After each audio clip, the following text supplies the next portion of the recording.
American, so-called black people, American black people, FBA, Freedmen, ADOS, descendants of American slaves, black natives. I think it's time we put a call out. I think it's time that we actually sue the United States of America. And the catalyst to actually make this happen is what's taking place right now with our 14th Amendment birthright citizenship clause. And I say our because it was drafted for our people and their descendants, us.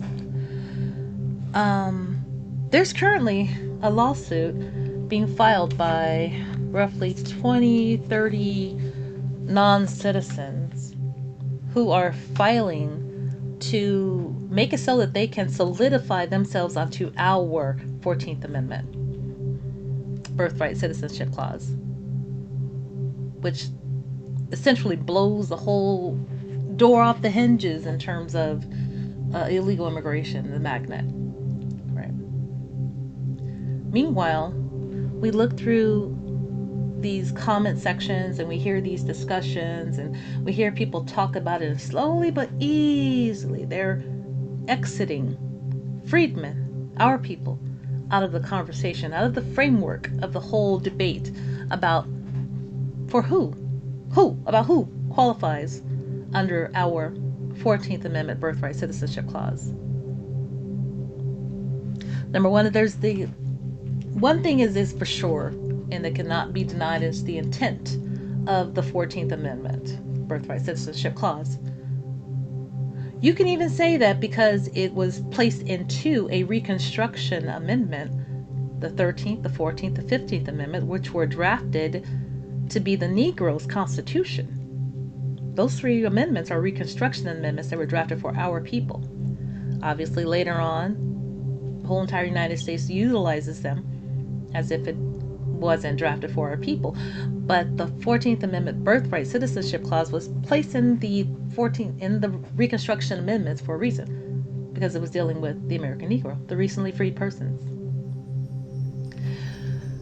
Now, we have people that are, everybody's trying to make their lives better, right? And they don't care who they use and have to do it. And for too long, it seems like our people kind of sit quietly and just let things happen because we're such a graceful people. We're so giving. But at some point, you have nothing more to give. And you have to fight for that last little thing that you have. Birthright citizenship is technically the birthright for the freedmen people. Later, it had absolutely nothing to do with immigration. It had nothing to do with classified Native Americans at the time either. They sued. Native Americans sued to be included in the birthright and the freedmen's birthright citizenship clause, and they were denied. And that was because they had tribal allegiance. They had allegiance to their tribes, nations, bands, which outright excludes you from participating in the 14th Amendment birthright citizenship clause. If we were to pretend like it wasn't just for the freedmen, right?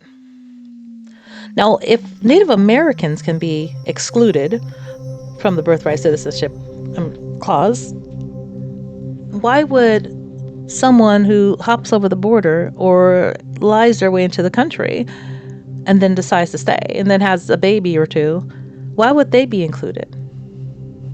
The American Indians had to have their own Indian birthright law in 1924 that granted them citizenship.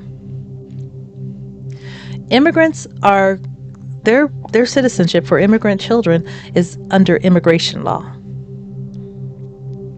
That's it.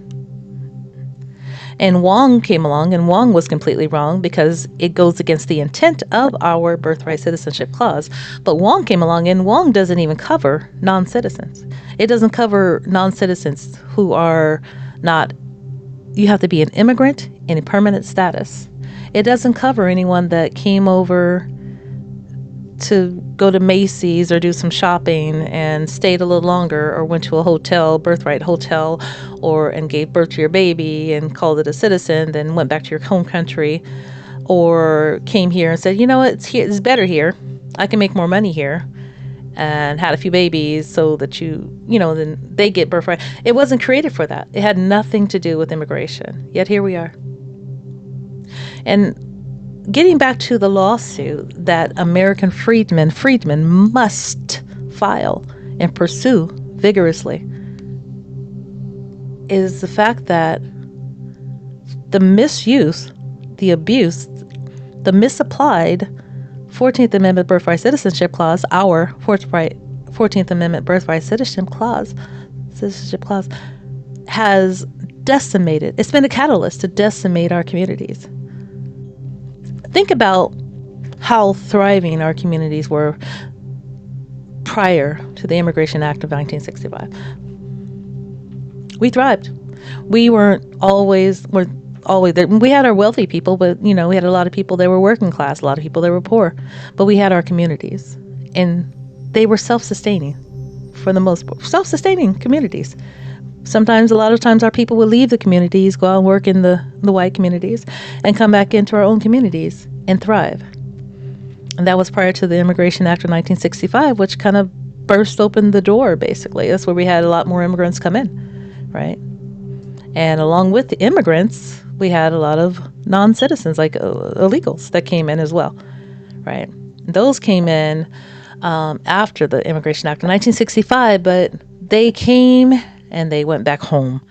That was under the migrant program, actually. The migrants came in around that time. They came, they worked, they went back home, took their money back home, and the system worked. That was just the way it was supposed to.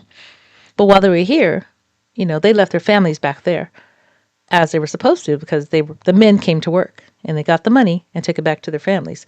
And they were genuinely, at that time, doing work that American citizens did not want to do. Americans that became a little elevated in our mindset, the type of work we want to do. You can make more money going to an office. It was that type of time.